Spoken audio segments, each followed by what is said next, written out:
Hello guys, welcome to our channel. This is Teja. So time వచ్చేసి ఇప్పుడు దగ్గరగా 10:30 అవుతుంది. సో రైట్ నో మనం స్వాతి నాయుడు వాళ్ళ ఇంట్లో ఉన్నాం. ఈ నైట్ టైం రావడానికి గల రీజన్ ఏంటంటే, తను అర్జెంటుగా మాకు కాల్ చేసింది. ఒక విషయం చెప్పాలి, వైజాగ్ సత్య గురించి తను ఒక విషయం చెప్పాలని చెప్పేసి అన్నారు. ఒకసారి మరి పూర్తి విషయాలన్నీ కూడా ఆమెను అడిగి మనం తెలుసుకునే ప్రయత్నం చేద్దాం. స్వాతి నాయుడు గారు నమస్తే. నమస్తే. నేను మీకు కాల్ చేశాను. అంటే లాస్ట్ టైం నేను మిమ్మల్ని, వైజాగ్ సత్యాన్ని, ఉప్పల్ బాలు గారిని, మీ అందరినీ కూడా కూర్చోబెట్టి అగ్గిపెట్టి మచ్చ ఇష్యూ గురించి నేను మాట్లాడా. కానీ సడన్ గా కట్ చేస్తే ఏంటి మీ ఇద్దరికి విభేదాలు వచ్చే దేని గురించి? ఒక నైట్లో ఒక చిన్న ఇన్సిడెన్స్ జీవితాలనే మార్చేసింది అనేం అనుకోవద్దు. గొడవలు ఎప్పుడు ఉన్నాయి, ఎప్పుడు జరుగుతూనే ఉన్నాయి గొడవలు. కాకపోతే ఏంటంటే నేనే కొద్దిగా ఏమంటారు కాంప్రమైజ్ అవుతూ ఏమంటారు దాన్ని ఏమంటారు పేషెన్స్గా ఉన్నాను. But one day it will blast కదా. సో చూసి నాకు చాలా ఇది టూ మచ్ అయిపోయింది అనమాట. ఏం లేదేంటంటే ఇప్పుడు ఈ వైజాగ్ సత్య ఏమన్నా చెయ్యొచ్చు, కానీ నేను మాత్రం తన ఏమంటారు తన దీంట్లోనే ఉండాలి. అంటే ఇప్పుడు నేను తన ఇంట్లో ఉన్నప్పుడు నన్ను తన ఇంట్లోనే వదిలేసి తను కుర్చీ తాతతో కలిసి వెళ్ళి కుర్చీ తాత బర్త్డే కేక్ కటింగ్ వేరే ఛానల్లో చేసుకుని వచ్చాడు. తను నన్ను పిలిస్తేనే కదా నేను వాళ్ళ ఇంటికి వెళ్ళాను. సో నన్ను కూడా ఛానల్కి తీసుకెళ్ళొచ్చు కదా. అలా తను నాతో అబద్ధాలు చెప్పి నా కళ్ళు కప్పి తను ఎన్నో పనులు చేశాడు. నన్ను మోసం చేసినట్టే కదా. అయితే కూడా నేను సర్లే అని వదిలేసా తప్ప ఏ రోజు నేను తనకి ఏ రోజు కండిషన్ పెట్టలా. ఎందుకంటే ఏ మనిషికి కండిషన్స్ పెట్టలేరు. They have a no rights. తను చదువుకున్నాడు కదా, తనకు ఆ విషయం తెలీదా? తను మాట్లాడే వాళ్ళతోటే మాట్లాడాలి. తను ఎవరితో తాతతో మాట్లాడకపోతే నేను కూడా మాట్లాడకూడదంటే. అయితే ఆ రోజు కృష్ణకాంత్ పార్క్ దగ్గర కూడా తాతని కొట్టు తిట్టు అని చెప్పేసి అన్నాడు. నేనేమో తాతతోటి మామూలుగా మాట్లాడాను. అదేంటి నువ్వు ఎందుకు తాతతో మామూలుగా మాట్లాడుతున్నావు, తాతను మన ఇంటికి పిలుస్తా, మన ఇద్దరం కలిసి తాతకి లాలీపాప్ చేద్దాం అంటున్నాడు. అట్లా మాట్లాడుతున్నాడు అనమాట. అంటే తాతకి తిని అగేనిస్ట్ కదా, గల్ల పట్టుకుని కొట్టి అలా చేయకుండా నువ్వు ఎందుకు ప్రేమగా మాట్లాడుతున్నావు తాతతోటి అని అంటున్నాడు. వాళ్ళిద్దరికి ఫైటింగ్. తాతని పిలిచి లాలీపాప్ చేయడం నాకు అర్థం కాదు. తను అంటున్నాడు అనమాట, సరే నేను తాతకి ఫోన్ చేసి ఇంటికి పిలుస్తాను, మన ఇద్దరం లాలీపాప్ చేద్దాం అనేసి. అంటే ఫస్ట్ నేనేం చెప్తున్నా అంటే, ఓహో తాతని ఇంటికి పిలుస్తా అంటే ఇంకేదో చెప్తున్నాడు అనుకుంటున్నా. అట్లా చెప్తున్నాడు. నువ్వు అక్కడే తాతకి జిప్పు తీసి లాలీపాప్ చేసి అంత ప్రేమగా మాట్లాడుతున్నావు ఏంటి అంటున్నాడు నన్ను. అట్లా అంటున్నాడు. నేను అన్నా అలా కాదు, హీస్ లైక్ మై ఫాదర్, నాకు అతనితో ఏం గొడవలు లేవు కదా అనేసి అన్నా. కట్ చేస్తే నెక్స్ట్ డేనే తాతని వాళ్ళ ఇంటికి ఒక అతను తీసుకురమ్మంటే తీసుకొస్తే తినే ఫోన్ ఇచ్చినట్టున్నాడు వేరే వాళ్ళకి. వాళ్ళు వీడియో తీశారు. స్వాతి చూడు తాత మా ఇంటికి వచ్చాడని వీడియో చూపిస్తున్నాడు. తాత ఇంట్లోకి వచ్చినప్పటికీ ఫ్యాన్ తిరుగుతుంది, లైట్ వేస్తుంది, డోర్ ఓపెన్ ఉంది. నువ్వు ఇంట్లోనే ఉన్నావు కదా అనగానే వీడియో తీసేశాడు. నేను కూడా చూసుకోలేదు, కాదు నేను లేనప్పుడు వచ్చాడు అనుకుంటా అనేసి అంటున్నాడు. తిను లేనప్పుడు ఇల్లు ఎలా ఓపెన్ ఉంటుంది? సో ఏంటంటే అందరి ముందు తిట్టుకుని మళ్ళీ కలిసిపోయారు. దాన్ని కూడా నా ముందు వేరేగా మార్చి చెప్పాలనుకుంటున్నాడు. ప్రతిదీ నాతో అబద్ధాలు చెప్తాడు. ఇప్పుడు సపోజ్ మీ దగ్గరికి మేము ఇద్దరం కలిసి వచ్చాం మనకి ఎగ్జాంపుల్, తెలుసా వాళ్ళు నీ గురించి ఎంత బ్యాడ్గా మాట్లాడారు, అసలు నేను ఎందుకు తీసుకొచ్చావు అన్నారు, అలా ఇలా అని చెప్తాడు. సపోజ్ మీరు నేను కాంటాక్ట్ ఏంటండి ఇలా మాట్లాడారంటే, అదేంటండి ఎవరు చెప్పారు, అసలు మేము అలా మాట్లాడలేదు మీ గురించి అని అంటారు. అలా ప్రతి దగ్గర నన్ను ఎలా అంటే డిగ్రేడ్ చేయడము, ప్రతి దగ్గర నన్ను కించపరిచేలా మాట్లాడడం. ఇద్దరు బాలు సత్య ఇద్దరు అలాగే చేస్తున్నారు. ఎక్కడైనా ఇప్పుడు కృష్ణకాంత్ పార్క్ దగ్గర మీడియా వాళ్ళు ఉన్నా వాళ్ళు మాట్లాడతారు. స్వాతి గారు మీరు చెప్పండి అని వెళ్ళిపో, ఆమె మాట్లాడదు అనేసి బాలు నన్ను తీసుకుని వెళ్ళిపోతున్నాడు. నేను కూడా ఒక మనిషినే, మీ ఒపీనియన్ మీరు చెప్పినప్పుడు నా ఒపీనియన్ నేను చెప్తాను కదా. అలా ఏం లేదు, వాళ్ళే ఉండాలన్నమాట. తర్వాత మళ్ళీ ఎవరైనా బాలు వాళ్ళ ఫ్రెండ్ ఎవరన్నా నాకు హాయ్ చెప్తే బాలు ఇంత ఎత్తు పొట్లాడతాడు. మళ్ళా వాళ్ళకి వీళ్ళకి ఫోన్లు తీసుకొచ్చి నా ముందు పెట్టి, సత్య బాలు ఇద్దరు స్వాతి నాయుడు మీకు కావాలా, రేటు 10,000 అని చెప్తారు. నేను ఎవరితో కలవను, పర్సనల్ కానీ ఏదైనా కానీ. అలాంటప్పుడు వీళ్ళు ఎందుకు ఇలాగా చెప్తారు, ఎందుకు మీరు అలా చెప్తున్నారంటే మేము జోక్ చేసామంటారు. అది జోక్ చేసే మ్యాటరా? ఎవరు లేకపోయినా అలాగే చెప్తారు, అందరున్నా అలాగే చెప్తారు. అది జోక్ చేసే మ్యాటర్ ఎట్లా అవుతుంది? కాదు కదా. సో అలా నన్ను చాలాసార్లు చాలా బాధలు పెడుతున్నారు. కానీ నేను ఎప్పుడు మళ్ళీ కెమెరా ముందుకు రాగానే బాలు సత్య ఏం చెప్తారు, స్వాతిని మేము కలుపుకున్నాము, మా గ్రూప్లో చేర్చుకున్నాము, అది ఇది. కానీ ఏ రోజు కూడా బాలు అక్కడ 10 మంది ఉన్నారనుకో, 9 మందితోటి వీడియో చేసి తన ఇన్స్టాలో పెడతాడు తప్ప నాతోటి అసలు ఎప్పుడు వీడియో చేయడు.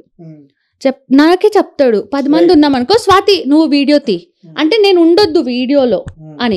కానీ మొన్న బాలు ఒక వీడియో చూసాను నేను, అరే ఎందుకురా మాతో వీడియోలు తీసుకుని మాతో వీడియోలోకి వస్తారు, మళ్ళీ ఫోన్ చేసి మా వాళ్ళు చూసారు మా పరుగు పోతుని తీసే అంటారు, మిమ్మల్ని ఎవరు అడిగారు అని అంటున్నాడు. మరి నీకు అంత బాధ అనిపించిందే? మరి ఇన్ని రోజులు ఫ్రెండ్షిప్ చేస్తూ మరి నన్ను ఇలా అన్నప్పుడు మరి నాకెంత బాధ అనిపించాలి? సో ప్రతి దగ్గర నన్ను ఇవన్నీ ఒక ఎత్తు అంటే గతంలో ఒక ఎలిగేషన్స్ వచ్చింది తన మీద, కుర్చీ మడత పెట్టిన తాతకి తను అమౌంట్ ఎగ్గొట్టేసాడు, అదంతా నిజమే, చాలా చాలా డబ్బులు కూడా దోసుకున్నాడు అని చెప్పేసి కూడా. సో మీరు పక్కన ఉన్నారు కాబట్టి మీకు ఏమైనా తెలుసా ఆ విషయాలు? తాతని తీసుకుని షూటింగ్స్కి వెళ్ళేటప్పుడు నన్ను ఎప్పుడు తీసుకెళ్ళలేడు. అలానే అరాకొర షూటింగ్స్ ఏదైనా వచ్చినా అయితే కమిషన్ తను తీసుకోవడం అనేది అయితే పక్కా. ఎందుకంటే నన్ను కూడా ఒక ఇంటర్వ్యూకి తీసుకెళ్ళినప్పుడు వాళ్ళ దగ్గర ఎంత పేమెంట్ తీసుకున్నాడో నాకు తెలీదు, కానీ నా చేతిలో 1000 రూపీసే పెట్టాడు. ఆ ఛానల్ వాళ్ళని కూడా నేను అడగబోతే వాళ్ళు కూడా సత్యతోనే అలా మ్యానిపులేట్ చేసేస్తాడు. తర్వాత ఒకసారి ఒక మూవీ ప్రమోషన్కి తీసుకుని వెళ్ళాడు. అక్కడికి నేను, ఉప్పల్ బాలు అండ్ బషీర్ మాస్టర్ వీళ్ళందరూ వచ్చారు. వాళ్ళ దగ్గర 12,000 అట్లా తీసుకున్నాడు. నాకు 1000 ఇచ్చాడు. బాలుకి 3,000 ఇచ్చాడు. బషీర్ మాస్టర్కి 2,000 ఇచ్చాడు. మిగతాదంతా తను తీసుకున్నాడు. ఇది మనకు తెలుసు కాబట్టి నేను చెప్తున్నా. సో మనకు తెలియనివి కూడా చాలా ఉంటాయి. ఖచ్చితంగా కమిషన్ తీసుకుంటాడు. ఓకే, నేనేమంటున్నానంటే ప్రపంచంలో చాలా మంది మీడియేటర్ గా ఉంటారు. తాతకి అంటే తను దాదాపు 1,00,000 వరకు మోసం చేశాడు అని చెప్పేసి అన్నారు కదా, అది నిజమా కాదా? ఖచ్చితంగా అమౌంట్ ఎంత అనేది అయితే నాకు తెలీదు, కానీ మోసం అయితే జరిగింది. ఎందుకంటే తాత మాట్లాడుతున్నాడు కదా అప్పుడు. మీరు కూడా మాట్లాడారు మీడియా ముఖంగా.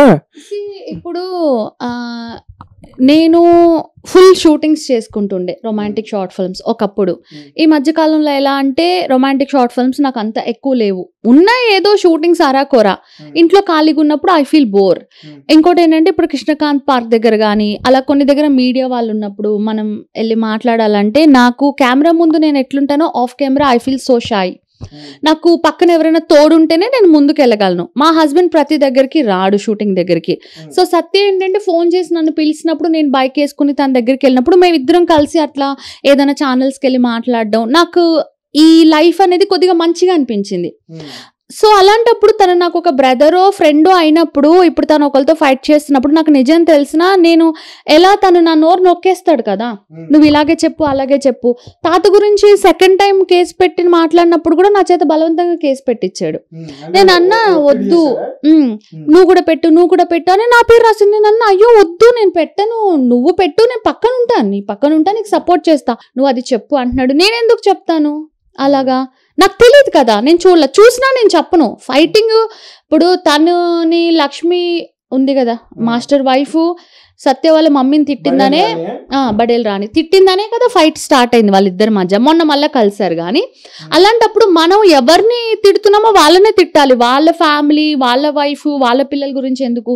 మళ్ళీ నేను ఏదైనా మాట్లాడుతున్నా మొన్న కూడా అంటే నీ కూతురు మీద ఒట్టాయి, నీ పాప మీద ఒట్టాయి అంటాడు. నా కూతురు గురించి నీకెందుకు? ఇప్పుడు మరి తనకి కూడా తమ్ముడు కొడుకున్నాడు, నేను కూడా అనొచ్చు కదా నీ తమ్ముడు కొడుకు మీద ఒట్టేసి చెప్పు అని చెప్పేసి. మనం మాట్లాడుకున్నప్పుడు మనం మాట్లాడుకోవాలి. ఇవన్నీ ఎందుకు? మళ్ళా మా మమ్మీ వాళ్ళని తిడుతున్నాడు, మా అత్త వాళ్ళతో నేనే ఇప్పుడు దాకా మాట్లాడలే, అతనికి ఎందుకు వాళ్ళని తిడుతున్నాడు, అందరినీ తిడుతున్నాడు. ఎందుకు నన్ను తిడుతున్నావు అంటే నీ పేరు చెప్పానా నేను అంటున్నాడు. యాక్చువల్లీ గొడవైంది మా ఇద్దరికే, తిట్టేది నన్నే. బాలు కూడా సత్యకే సపోర్ట్ చేస్తున్నాడు. అంటే వాళ్ళ గురించి నేను నిజాలు మాట్లాడి వీడియో పెట్టాను కదా, ఆ వీడియో డిలీట్ చేయి అనేసి ఒకటే గొడవ. నేను కలుస్తాం వీడియో నేను కలవను, నేను ఎందుకు కలుస్తా అంటే పోలీసులు అంటే సరే ఇప్పుడే చెప్పు, నేను వస్తాను, నీ వర్షన్ నువ్వు చెప్పు పోలీసు వాళ్ళకి, నా వర్షన్ నేను చెప్తా. వాడున్నాడు వీడున్నాడు, ఇంత డబ్బులు ఇస్తాడు అంత డబ్బులు ఇస్తాడు, అక్కడికి వెళ్దాం హోటల్ ఇక్కడికి వెళ్దాం అంటాడు సత్య. నేను చెప్పా నాకు ఇంట్రెస్ట్ లేదు, నేను వెళ్ళను, నాకు ఇంకోసారి అడగకు, ఏదన్నా షూటింగ్ అది వస్తా అంతే తప్ప అంతకు ఎవరెవరు అబ్బాయిలకి వీడియో కాల్ చేస్తాడు ఇట్లా అంటాడు నా డ్రెస్. అయ్యో సత్య ఏంటి అట్లా అంటుంటే ఏమైతే ఏదో అంటాడు, ఏం కాదు ఏమైతుంది అమ్మాయి చూపించు ఏదో చెప్తాడు అట్లా. ఇప్పుడు షూటింగ్ లో చేసేది వేరు, నార్మల్ ఇది వేరు కదా. అంటే ఇట్లా వీడియో కాల్ చేస్తాడు, ఇట్లా డ్రెస్ ఇట్లా అంటాడు. ఎందుకు అట్లా చేస్తున్నావు అంటే, ఎవరన్నా కనపడని ఏంటి స్వాతి కావాలా 20,000 డబ్బులు రెడీ చేసుకో అని చెప్తాడు. ఎందుకు అట్లాగా? మరి అలా అన్నప్పుడు మీరు ఎందుకు ఎప్పుడు రివర్స్ అవుతున్నాను నేను. మళ్ళీ ఇంకొకసారి మేము విజయవాడ ఈవెంట్కి వెళ్ళి రిటర్న్ వస్తుంటే కూడా తను చాలా మందితోటి, అంటే అప్పుడే కదా అంతకు ముందు కూడా చాలా మందితోటి చాటింగ్ చేస్తున్నాడు. స్వాతి కావాలా ఇట్లా అట్లా. మళ్ళీ నన్ను పిలిచి నాకు చూపిస్తున్నాడు, ఇదిగో చూడు నేను చాటింగ్ చేయండి. సత్య ఇప్పుడు నువ్వు ఎందుకు వాళ్ళ చేత డబ్బులు వేయించుకుంటున్నావు, నా పేరు చెప్పి నేను వాళ్ళని కలవను కదా, ఎందుకు ఇప్పుడు వాళ్ళు నా మీదే కదా కోపం పెట్టుకుంటారు. ఇప్పుడు నా పేరు మీద చాలా ఫేక్ అకౌంట్స్ ఉన్నాయని నేను చాలా చెప్తున్నాను. అలాంటిది నువ్వు నా పక్కనే ఉంటూ నన్నే మోసం చేస్తుంటే నా పేరు మీద ఏంటి ఇది అంటే ఏమంటున్నాడు, వాళ్ళు ఏమన్నా నిజంగా వేస్తారా ఏంటి? నిజంగా వేస్తే ఏం చేస్తావు? నేను వెళ్ళాను కదా, ఎందుకు ఇట్లా చేస్తున్నావు సత్య నువ్వు అంటే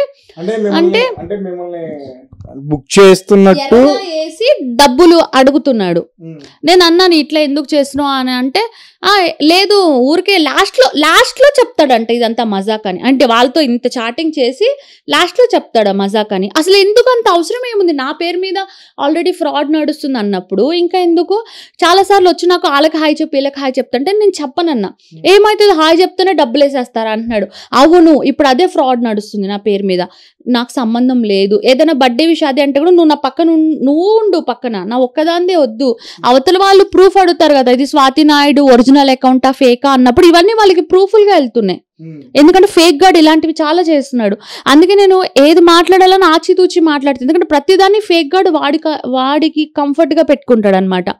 అట్లా అని చెప్తే విజయవాడ ఈవెంట్ నుంచి రిటర్న్ వస్తుంటే నేను ఇలా కూర్చుంటే ఇట్లా నన్ను ఫోటో తీసి ఎవరికో పంపిస్తున్నాడు కన్ఫర్మేషన్. అంటే ఇది స్వాతినా కాదంటే ఇది స్వాతినా అనేసి. నేను అప్పుడు చూశాను ట్రైన్లో అందరు ఉన్నారు కదా, ఏదైనా మాట్లాడామనుకో ఇంత నోరేసుకుని పడిపోతాడు నా మీద అనేసి నేను ఇంటికి వచ్చాక చాలా మెసేజ్లు పెట్టా తనకి, నువ్వు ఇలా చేస్తున్నావు ఎందుకు చేస్తున్నావు నేను చూసానంటే, ఏంటి ఈ ఫోటో పెడితే ఎవరైనా డబ్బులు ఇస్తారా అంటున్నాడు.